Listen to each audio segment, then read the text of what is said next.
હમણાં જ મારી સાસુનો ફોન આવ્યો હતો. તેઓ કહી રહ્યા હતા કે મુકેશ કાલે જ તારી પાસે પહોંચી જશે. તેની નોકરી શહેરમાં લાગી ગઈ છે. આ સાંભળીને હું થોડી પરેશાન થઈ ગઈ, કારણ કે હું નાના સમા ફ્લેટમાં એકલી રહેતી હતી અને મારા પતિ બીજા દેશમાં ગયા હતા. હું શહેરમાં રહેવા માંગતી ન હતી, કારણ કે હું ગામથી આવી હતી. સૌરભની નોકરી પહેલા શહેરમાં જ હતી. લગ્ન થત જ તેમણે મને પણ શહેદેશ મોકલી દીધા. મેં તેમને ઘણું કહ્યું કે મને ગામ પાછી મોકલી દો, હું સસરાલમાં રહી લઈશ. પણ તેઓ કહેતા કે ના, તું મારા આ જ ફ્લેટમાં રહેશે. છેલ્લા 3 મહિનાથી હું એકલી જ ફ્લેટમાં રહી હતી. હવે તો ભાગ્યું હતું. પડોશીઓ સાથે સારી ઓળખાણ થઈ ગઈ હતી. દિલ પણ લાગી ગયું હતું. પણ દેવર આવવાનું સાંભળીને હું પરેશાન થઈ ગઈ. જો મારા પતિ અહીં હોત તો મને કોઈ ચિંતા ન હોત, પણ દેવરનું મારી સાથે એકલા રહેવું મને ઠીક ન લાગતું. છતાં હું સાસુને ના પણ કહી શકતી ન હતી. રાતે જ્યારે સૌરભનો ફોન આવ્યો ત્યારે મેં તેમને સાસુની વાત કહી. તેઓ કહેવા લાગ્યા કે સાસુની વાત છે, ભાઈ રહેશે તો મને તારી ચિંતા નહીં રહે. મેં કહ્યું, સૌરભ, પણ હું કેવી રીતે એકલી તેની સાથે એક ઘરમાં રહી શકું? મારી લાગ્યા, શું અર્થ છે તારો? તે મારો ભાઈ છે.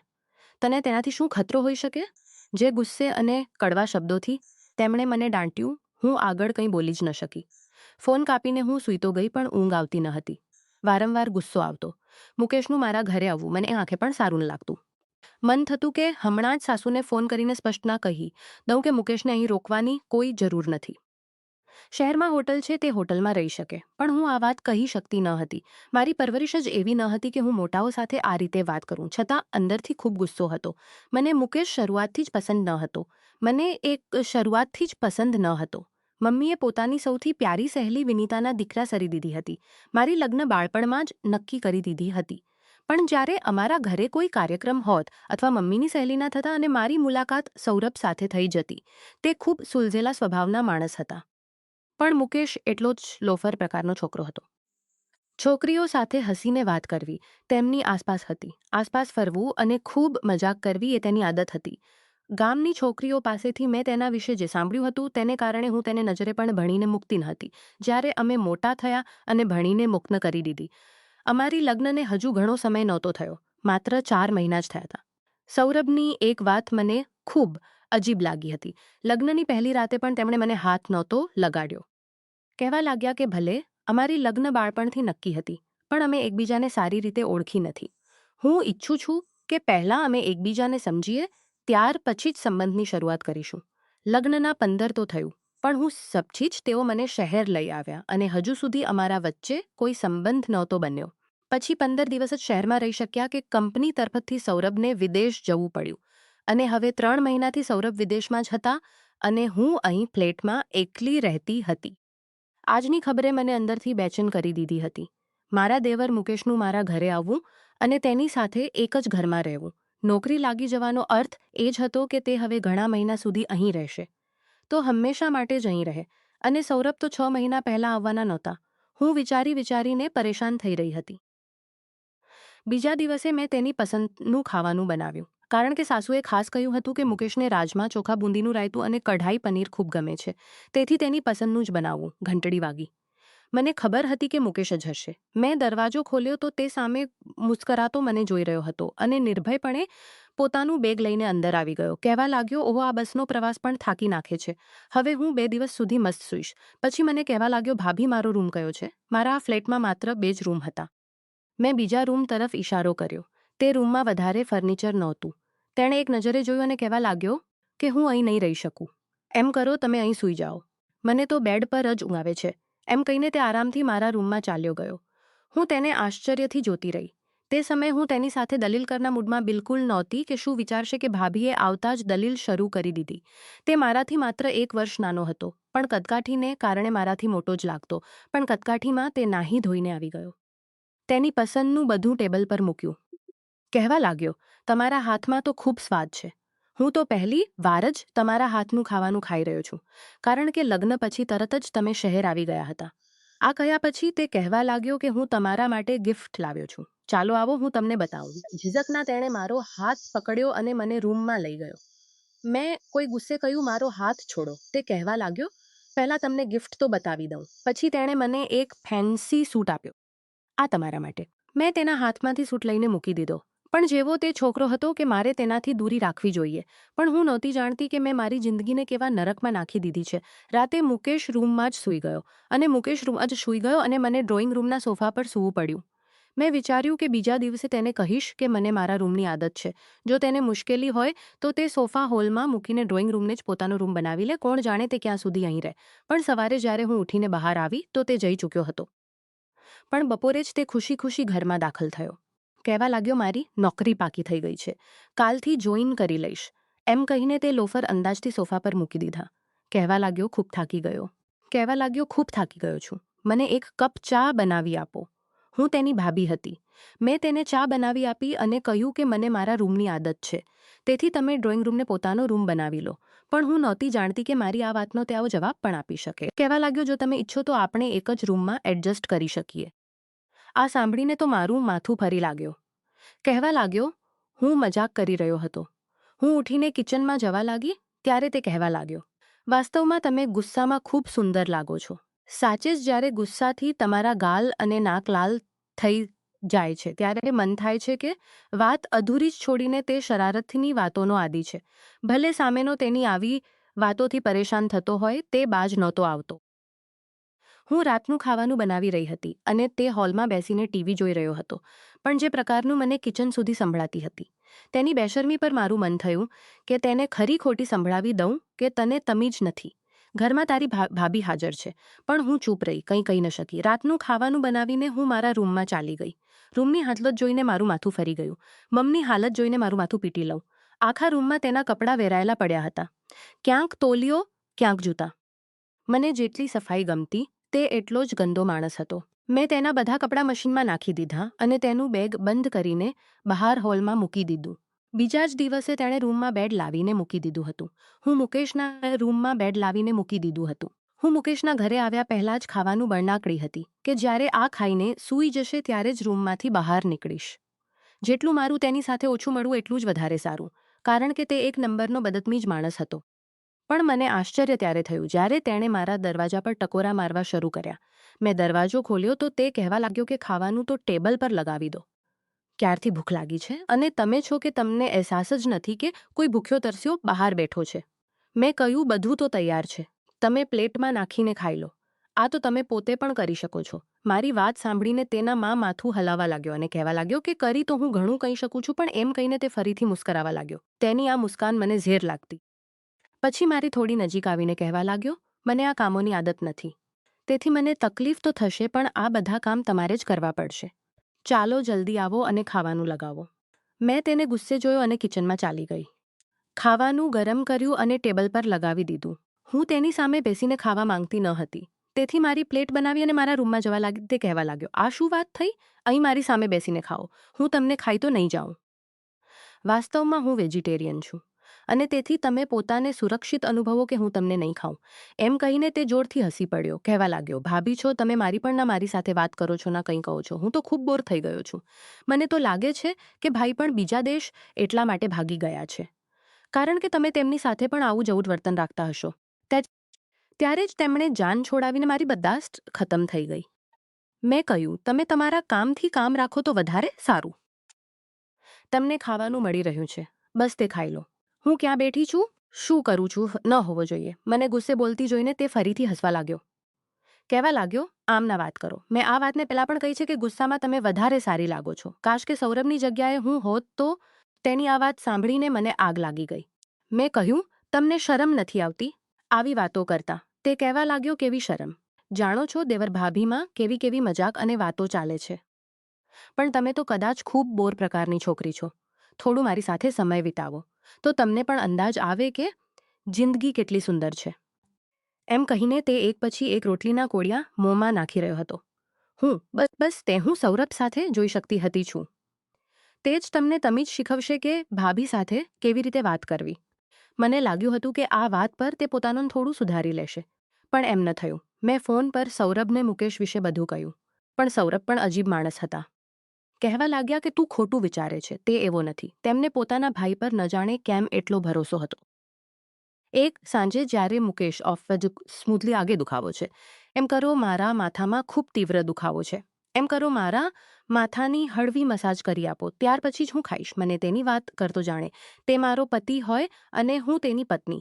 હું તેની પત્ની આજ સુધી તેણે ક્યારેય મને ભાભી કહીને બોલાવ્યું નહોતું. મેં કહ્યું તમે કોઈ પેકેજ ખાઈ લેજો, જ્યારે માથાનો દુખાવો રોકાય પછી ખાઈ લેજો. જ્યારે માથાનો દુખાવો તે પણ જીદ પર આવી ગયો, કહેવા લાગ્યો ના તમે જ મારા માથાની મસાજ કરશો, ત્યારે જ મારા માથાનો દુખાવો ઠીક થશે, નહીં તો હું ભૂખ્યો જ સૂઈ જઈશ. મજબૂરીમાં હું તેના રૂમમાં તેલની શીશી લઈને ગઈ અને તેના માથા પર તેલથી હળવી મસાજ કરવા લાગી. તે બેડ પર સૂતો હતો અને હું તેની બીજુ બેસીને તેના માથાની મસાજ કરી રહી હતી. તે મને એકધારી નજરે જોઈ રહ્યો હતો. બે વાર મારી નજર તેની નજર સાથે અડાઈ તો તેની આંખોમાં અનંત શરારત ભરેલી હતી. મને તેની આ રીતે જોવાથી ગુસ્સો આવવા લાગ્યો. મેં કહ્યું તમે આરામથી મસાજ કરાવો અને તમારી આંખો નીચે રાખો. તમે મને આમ ઘૂરી ઘૂરીને શું જોઈ રહ્યા છો? મારી વાત સાંભળીને તે જોરથી હસી પડ્યો. કહેવા લાગ્યો જોઈ રહ્યો છું તમે કેટલી મોસમ હસી પ્યારી છો. તમને જોતાં જ મારું દિલ મારા વશમાં નથી રહેતું. મેં ગુસ્સે તેલની બોટલ ત્યાં જ મૂકી અને રૂમમાંથી નીકળવા લાગી. પાછળથી મને તેની હાસ્ય સંભળાઈ. કહેવા લાગ્યો અરે હું તો મજાક કરી રહ્યો હતો, તમે તો નારાજ થઈ ગયા, મસાજ તો કરી આપો. સાચે જ ખૂબ મજા આવી રહી હતી. મેં તેની એક પણ ના સાંભળી અને રૂમમાંથી બહાર નીકળી આવી. દરવાજો બંધ કરતા પહેલાં મેં કહ્યું કે ખાવાનું ટેબલ પર લગાવી દીધું છે, ખાઈ લેજો. હું સૂવા જઈ રહી છું. હું મારા રૂમમાં આવીને દરવાજાનું લોક લગાવીને બેડ પર સૂઈ ગઈ. છતાં મારા કાન બહાર તરફ જ લાગેલા હતા. ખબર નહોતી કે તે ખાશે પણ કે એમ જ ભૂખ્યો સૂઈ જશે. મને તેનાથી લાખ નફરત હોય, પણ હું નહોતી ઈચ્છતી કે તે ભૂખ્યો સૂએ. તેથી મારા કાન બહાર તરફ લાગેલા હતા. લગભગ અડધા કલાક પછી મને બહાર વાસણોના ખટખટાટની અવાજ આવવા લાગી અને મારા દિલને સુકૂન મળ્યો અને હું આરામથી સૂઈ ગઈ. રાતનો ન જાણે કયો પહોર હતો કે મને કંઈક અજીબો શોર સંભળાયો અને એ જ શોરને કારણે મારી આંખ ખુલી ગઈ. મને લાગ્યું જાણે મારા રૂમની બાલ્કનીમાં કોઈ હાજર છે. મને કોઈના ચાલવાની આહટ સ્પષ્ટ અનુભવાઈ રહી હતી. હું એકદમ હડબડાટમાં ઉઠી બેઠી.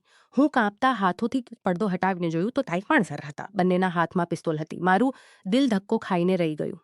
એટલે કે અમારા ઘરમાં ચોર ઘૂસી આવ્યા હતા અને મારી બાલ્કનીનો દરવાજો મારા રૂમમાં ખુલતો હતો અને ચોર રૂમના દરવાજાની બરાબર સામે ઊભા હતા.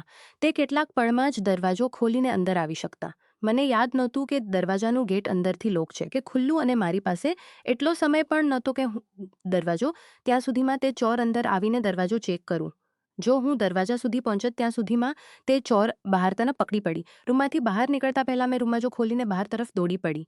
રૂમમાંથી બહાર નીકળતા પહેલાં મેં રૂમને બહારથી લોક કરી દીધો હતો, પણ આ મારી ગેરસમજ હતી કારણ કે મારા રૂમમાં બારી હતી અને તે બારીને અંદરથી ખોલીને રૂમની કુંડીને બહારથી સહેલાઈથી ખોલી શકાતી. હું હડબડાટમાં મુકેશના રૂમના દરવાજાને ખખડાવવા લાગી. તે પણ ઊંઘમાંથી ઉઠ્યો અને મુશ્કેલીથી આંખો ખોલીને મને આશ્ચર્યથી જોવા લાગ્યો. મારા ચહેરાની બદવાસી જોઈને તે પૂછવા લાગ્યો શું થયું છે? હું તરત જ તેને પાછળ ધકેલીને તેના રૂમમાં આવી ગઈ. મેં તેના રૂમનો દરવાજો અંદરથી બંધ કરી લીધો અને કુંડી પણ લગાવી દીધી. ડરને કારણે હું કંઈ ખૂબ હેરાન હતો. મારી હાલત ઠીક નહોતી. મેં મુશ્કેલીથી કહ્યું કે મારા રૂમમાં ચોર. મારી વાત અહીં સુધી પહોંચી હતી કે રૂમના દરવાજા પર ટકોરા થયા. આ સાંભળીને તો મારી રહેલી હિંમત પણ જવાબ આપી ગઈ. પોતાના રૂમની ટકોરાની અવાજ સાંભળીને મુકેશ પણ ગભરાઈ ગયો. પણ મારી હાલત તો એવી હતી કે મારું દિલ જ ધબકવાનું બંધ થઈ ગયું હોય અને પછી હું નહોતી જાણતી શું થયું કે ડરથી તેના છાતી સાથે ચોંટી ગઈ અને તેની કમરને બંને હાથોથી જકડી લીધી. મેં કહ્યું બહાર ચોર છે. આ લોકો મારા રૂમમાં હતા. મને ડર લાગી રહ્યો છે. ડરથી મને લાગતું હતું કે કદાચ મારી જાન જ નીકળી જશે. મને મારી આ ભૂલનો બિલકુલ અહેસાસ નહોતો કે હું શું કરી રહી છું. હું કસીને મુકેશની કમરને જકડી રહી હતી અને તેની છાતી સાથેને ડરથી કાપી હતી. કદાચ હું ખૂબ વધારે ડરી ગઈ હતી. રૂમમાં ફરીથી ટકોરા થવા લાગ્યા. બહાર જે હતો તે કહેવા લાગ્યો કે દરવાજો ખોલો. મેં મુકેશને કહ્યું કે દરવાજો ના ખોલો, આ આપણા બંનેને મારી નાખશે. મેં તેમના હાથમાં બંદૂક જોઈ છે. હું તેની છાતી સાથે ચોટમે પરેશાન ના થાઓ. આ લોકો અંદરને આ બધું કહી રહી હતી. તે લોકો અંદર નહીં આવી શકે. મને પોતાનાથી દૂર કરવા માંગ્યું, પણ હું ડરથી તેની છાતી સાથે ચોટી રહી. તે મને પોતાની સાથે લગાડીને બેડ સુધી લઈ આવ્યો. પછી મને મારી બરાબરમાં બેસી ગયો. કહેવા લાગ્યો ડરો નહીં. હું છું ને મારી બરાબરમાં બેસી ગયો. કહેવા થયા. આ વખતે ખૂબ તીવ્ર અવાજમાં એક માણસે કહ્યું કે દરવાજો ખોલો. આ સાંભળીને મેં તેનો હાથ મારા બંને હાથમાં જકડી લીધો. કદાચ અમારી કિસ્મત જ ખરાબ હતી કે અમારા બંનેના અમારી પાસે નહોતા. મારો ફોનના રૂમમાં જ છોડી આવી હતી અને મુકેશે પોતાનો ફોન બહાર હોલમાં ચાર્જિંગ પર લગાવ્યો હતો. કારણ કે મુકેશના રૂમમાં બોર્ડ તો હતું પણ ફોન રાખવાની કોઈ જગ્યા નહોતી. તેથી સૂતા પહેલાં મુકેશ પોતાનો ફોન હોલમાં ચાર્જિંગ પર લગાવી દેતો. મેં કહ્યું તમે બહાર નહીં જશો. તે કહેવા લાગ્યો, આ મારું કંઈ પણ નહીં બગાડીશ શકે. મો હાથ છોડો. એમ કહીને તેણે પોતાનો હાથ મારા હાથમાંથી છોડાવી લીધો. ત્યાર પછી તેણે એક દરાજમાંથી પિસ્તોલ કાઢી. આ જોઈને તો મારું દિલ જાણે અટકી ગયું. મને આ ડર લાગવા લાગ્યો કે ક્યાંક તે વચ્ચે અથડામણ ન થાય રે. તરત જ ઉઠીને હું મુકેશ પાસે આવી ગઈ. મેં કહ્યું, આ તમે શું કરી રહ્યા છો? તે કહેવા લાગ્યો, હું કોઈ ડરપોક દિલ તો નથી. તેમનું મોં તોડવું સારી રીતે જાણું છું. બસ તમે રૂમમાંથી બહાર ના નીકળો. હું રોવા લાગી અને તેને કહેવા લાગી કે ભગવાન માટે તમે ક્યાંય ના જાઓ. એમ ન થાય કે તે તમને મારી નાખે. તે કહેપણ તે લોકો રૂમનો દરવાજો ખોલીને અંદર ચોક્કસ આવશે. તેથી લોકો રૂમનો દરવાજો ખોલીને અંદર ચોક્કસ આવશે. મને લડવું પણ આવડે છે અને ગોળી ચલાવવી પણ. એમ કહીને તે રૂમમાંથી બહાર ચાલ્યો ગયો. મેં રૂમનો દરવાજો બંધ કરી લીધો. પછી મને બહાર દલીલની અને ચીસપુકારની અવાજ આવવા લાગી. મારું દિલ ડરથી થરથર કાંપી રહ્યું હતું. એવું લાગતું હતું જાણે તે લોકો વચ્ચે લડાઈ થઈ રહી છે અને મારું દિલ ધબકી રહ્યું હતું અને મારું દિલ અંદર એવું ધબકી રહ્યું જાણે કોઈ બેલગામ ઘોડાની જેમ દોડી રહ્યું હોય. મારા હોઠ સફેદ પડી ગયા હતા. મારી રંગત ઝાંખી પડી ગઈ હતી.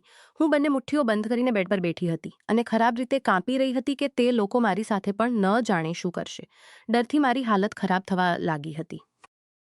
મને લાગ્યું જાણે મારું દમ ઘૂંટાઈ રહ્યું છે અને ત્યારે જ મને ગોળી ચલાવવાની અવાજ આવી. હું નહોતી જાણતી કે ક્યારે રીતે પણ હું હોશની દુનિયાથી બેગાની થઈ ચૂકી હતી. કદાચ ડરથી હું બેહોશ થઈ ગઈ હતી. મારી આંખ પક્ષીઓના કલરવથી ખુલી.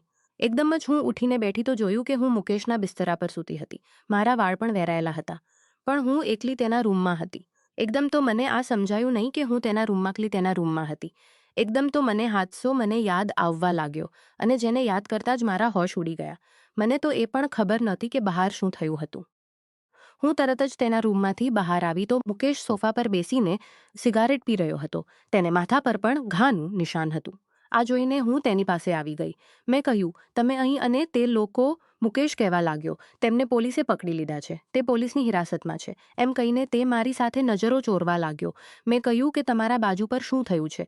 તે કહેવા લાગ્યો કે લડાઈ દરમિયાન તે લોકોએ મારા પર ગોળી ચલાવી હતી પણ તે મારા બાજુથી અડીને પસાર થઈ ગઈ હતી. તેથી હું હોસ્પિટલમાં પટ્ટી કરાવીને આવ્યો છું. તમે કદાચ બેહોશ થઈ ગયા હતા. તેથી તમને કોઈ વસ્તુની ખબર નહોતી. પણ હવે તમે બિલકુલ પણ ચિંતા ના કરો. બધું ઠીક છે. તે મારી સાથે નજરો ચોરીને વાત કરી રહ્યો હતો. મેં પણ ભગવાનનો આભાર માન્યો કે ચાલો મુકેશને કંઈ નથી થયું. અને તે લોકો પોલીસની હિરાસતમાં ડરી ગઈ હતી. ખબર નહોતી કેમ મુકેશ પણ ચૂપચાપ રહેવા લાગ્યો હતો. પણ તે દિવસ શરારત ચોપચાપ રહેવા લાગ્યો હતો. મારી સાથે મજાક કરવું બિલકુલ બંધ કરી ચૂક્યો હતો. મુકેશને હું જેવો સમજતી હતી તે એવો નહોતો અને હવે તો ખૂબ સંજીદા જેવો થઈ ગયો હતો. મારી સાથે વધારે વાત પણ નહોતો કરતો. ખબર નહોતી કેમ પણ તે ખૂબ ધારે સિગારેટ પીવા લાગ્યો હતો. હું તેની સામે ખાવાનું મૂકતી તો તે કોઈ ઊંડા વિચારમાં ગુમ રહેતો. મારા 2-3 વાર યાદ અપાવ્યા પછી ખાતો. આ વાતને 1 મહિનો વીતી ગયો કે મારી તબિયત ખરાબ જેવી રહેવા લાગી અને એક દિવસ તો મને જોરનો ચક્કર હું લહેરાઈને નીચે પડવાની જ હતી કે મુકેશે મને પોતાની બાહોમાં સંભાળી લીધી.